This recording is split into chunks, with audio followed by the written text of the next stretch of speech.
Fala aí, galera, então, estamos de volta aí mais uma vez. Agora o canal se chama O Porquê. Eu mudei, era a humildade do aprender, eu mudei para O Porquê. Coisa da minha cabeça aqui que os nossos irmãos espirituais lá comunicam e eu resolvi mudar. Eu tenho estudado muita coisa ultimamente, por isso que eu tenho demorado para fazer os vídeos. E tem dois nomes que eu ando estudando, caso vocês queiram procurar também na internet. Deixa eu encostar um pouco a janela aqui, muito barulho. É um senhor chamado Jean Val Elan, é brasileiro também. E um rapaz da Argentina que se chama Matias de Stefano. E eu tenho algumas mentalizações assim, e só que eu vou atrás de estudo para ver se há uma comprovação, se existem outros médiums, outros espiritualistas, alguns cientistas que comentem sobre essas minhas coisas, para eu ter certeza que não é só uma alucinação da minha mente física, do meu cérebro, e sim da minha mente extrafísica. E eu já tinha comentado em alguns outros vídeos anteriores que o plano era muito maior do que a gente podia imaginar. Como eu sempre comento com vocês que assistem os meus vídeos, que são poucas pessoas por enquanto, o que eu vou fazer, né? Tudo bem, não tem problema, tem outros canais e, como eu citei esses dois nomes agora, nomes muito bons. Mas eu vou ajudando aqui do meu jeito e quem sabe um dia eu consiga pegar uma abrangência maior de pessoas. As pessoas ainda são muito céticas, não acreditam em quase nada, é muito difícil. É difícil, mas está tudo num plano maior. E essa complexidade, ela vem através de muitas coisas. Eu já sabia que a gente não era só isso aqui, né? Desde que eu sou pequeno. Tinha que ter um porquê maior. Simplesmente as coisas não acontecem assim, surgiu o mundo e o Homo sapiens está aí hoje. Não é assim. Nós vivemos em várias vidas ao mesmo tempo dessa. Como eu sempre disse, eu tinha certeza absoluta dentro de mim que a gente não encarna o espírito de fato. Que nós encarnamos a consciência desse espírito. E esse espírito, como a gente quando fecha os olhos se imagina na beira de uma praia ou em qualquer lugar que seja dentro da nossa cabeça, esse espírito que vive em outras densidades, em outras dimensões, ele faz isso. Provavelmente por meio de uma máquina. Algo muito futurístico que a gente não tem entendimento ainda dentro das nossas linguagens, das nossas línguas. Português, inglês, espanhol, russo, alemão, não faz diferença, não importa a língua. Nós não temos um rótulo para podermos nominar as coisas. Isso é isso. É difícil, a gente tem que usar as palavras que já temos dentro do nosso vocabulário, das nossas línguas, para tentar encaixar uma forma de entendimento, para passar esse conhecimento para que as pessoas tenham entendimento, para que as pessoas compreendam como funciona. Então esse espírito entra numa máquina extremamente sofisticada, futurística,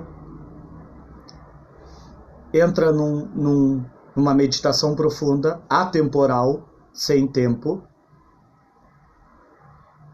e divide o pensamento, ao invés de um lugar só, em até 9 lugares. Isso eu aprendi agora, que são 9 lugares.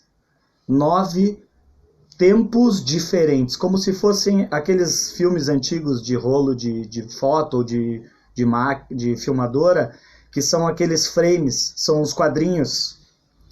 E cada um desses quadrinhos vive numa parte deste espaço-tempo, que Einstein dizia, que é desse universo, de uma forma diferente.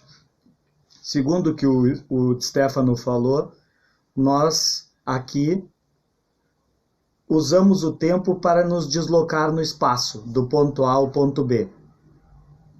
No mundo espiritual, nas outras frequências vibracionais, em outros mundos, onde esse espírito também está encarnado com a sua consciência, e não o espírito de fato que fica no mundo espiritual, ele usa o espaço para se deslocar no tempo. Então, eles não vivem dentro de um tempo como o nosso, é diferente essa contagem de tempo. Eles simplesmente transcendem esses nossos outros eus, que são vários eus, vários Rodrigos, né, encarnados em diversos locais do espaço-tempo, dentro de uma atemporalidade sem tempo, vivendo ao mesmo tempo que eu agora. E que os nossos mentores espirituais, esses espíritos que aparecem para nós, os nossos guias, somos nós mesmos, ou no futuro ou no passado, ao mesmo tempo querendo se comunicar com o nosso eu agora e nós com o deles, fazendo. Eles refletem em nós muitas coisas que eles estão fazendo, que eles fazem lá, por exemplo, uma bobagem, e a gente acaba refletindo aqui um sofrimento, algum problema. Ou vice-versa, eu faço alguma coisa de errado aqui e reflete neles dentro desses frames, desses tempos, onde estão as minhas outras consciências encarnadas ao mesmo tempo. Outros eus, como se fossem vários Rodrigos. Eu já tinha mais ou menos visto, percebido isso, mas não sabia montar. Não tinha como montar, porque é muito difícil. E como nós somos todos uma mesma coisa, é como se fôssemos um círculo, e cada partezinha desse círculo é um de nós, mas todos nós somos o mesmo círculo, o mesmo anel. E nós somos parte desse Deus, ou seja, nós somos esse Deus. Não é prepotência, é realidade. Porque se somos filhos, somos cópia. E se somos cópia, somos partes dele. É como se ele fosse o cérebro, esse Deus, o Logos, o Deus único, que é esse universal, que sempre existiu, que nunca foi criado, nunca começou, ele sempre esteve lá, atemporalmente, não tem tempo. E ele faz o quê? Ele foi criando um corpo, e cada célula desse corpo, que é dele, desse cérebro, dessa parte mental do Logos, de Deus, cada célula dessa somos nós, uma parte de nós, uma parte de Deus. Então nós somos esse Deus, de fato. E segundo o de Stefano, o Matias de Stefano, ele disse que nós viemos, sim, para recordar o que fizemos em outras existências, o que estamos fazendo de errado e de certo, nós devemos nos recordar, para que um dia nós consigamos retornar para essa consciência do nosso espírito, que está lá dentro de uma máquina, volte para dentro desse espírito com todas as consciências de volta resolvidas, como se elas tivessem colocado cada uma mochila e tivessem saído peregrinar pelo universo, pelos universos, pelos espaços, pelas dimensões, e foram peregrinar para saber como funcionava, como era, como nós temos o costume de viajar para conhecermos lugares. Olha, esse lugar é assim, esse lugar, que legal que é esse lugar, entendeu? Descobrir como era, como funcionava todo esse universo que fazia parte desse Deus.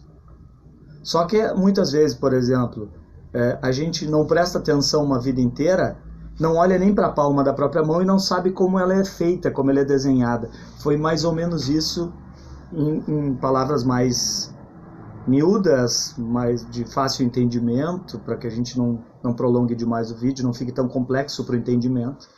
A gente olha para a mão e diz, olha, tem uma linha para cá, eu nunca tinha olhado para minha mão. Para que a gente saísse e descobrisse como funciona a nossa outra parte do todo. Como se nós abríssemos e nos olhássemos por dentro para saber como nós somos por dentro. Né? Como se nós saíssemos do lado de fora e ficássemos nos analisando para ver como somos. Mais ou menos isso, para não ficar tão complexo o vídeo. Com o decorrer agora que eu vou aperfeiçoando mais o meu entendimento dessas coisas que eu já tinha, muitas, não todas, claro, porque cada parte desse Deus, dessas células, que cada célula é um de nós, tem as suas próprias experiências dentro dessas 8, 9 encarnações ao mesmo tempo. Por isso que nós não notamos quando morremos. Os relatos são de que simplesmente as pessoas não sentem nada, não sentem dor, não sentem nada, e quando elas estão fora, elas se sentem parte desse todo, como se elas fossem a parte da parede, sentindo a parede, como se elas fossem cada olho dos médicos, dos enfermeiros, olhando, ela consegue olhar todos. E ela consegue olhar tanto para frente quanto para trás ao mesmo tempo, como se fosse uma câmera 360 graus, essas novas câmeras. Então eu sempre tenho o costume de dizer, isso é da minha cabeça, que nós somos uma cópia de uma cópia de uma cópia de uma cópia dos mundos mais superiores, talvez até, que eu já supunha isso, desse Deus, só que bem empobrecidos. E segundo esses médiuns, eles dizem que nós viemos sim, e não como a gente acreditava, que a gente lê, né? Que a gente vinha, e Deus era tão bom que fazia a gente esquecer para não lembrar do que a gente fez de errado antes. E a gente precisa sim lembrar para não cometer os mesmos erros. É ruim, às vezes, tu vai te olhar matando alguém, vai te olhar torturando alguém, roubando alguém, sabe? Vai te olhar traindo alguém, sabe? Seja ele afetivo, seja em matéria de negócios, né? Então, quer dizer, a gente tem que recordar, mesmo que seja feio, sabe? A gente tem que bater no peito, parar desse chororô, enfrentar a vida e mudar e parar de fazer coisas erradas, parar de fazer bosta, né? Porcaria. Né? Então é assim que tem que funcionar. Então eu venho estudando cada vez mais para cada vez mais nos ajudar. E como isso é uma regra universal que Jesus Cristo deixou. A única grande regra. A caridade não é uma condição para a salvação, disse Jesus. Senão a única forma de salvação do espírito. Para que a gente possa evoluir e voltar, segundo esse rapaz, voltemos para o nosso núcleo, que é onde é Deus, que é o Logos, que é o Cosmos, que é esse Criador de tudo.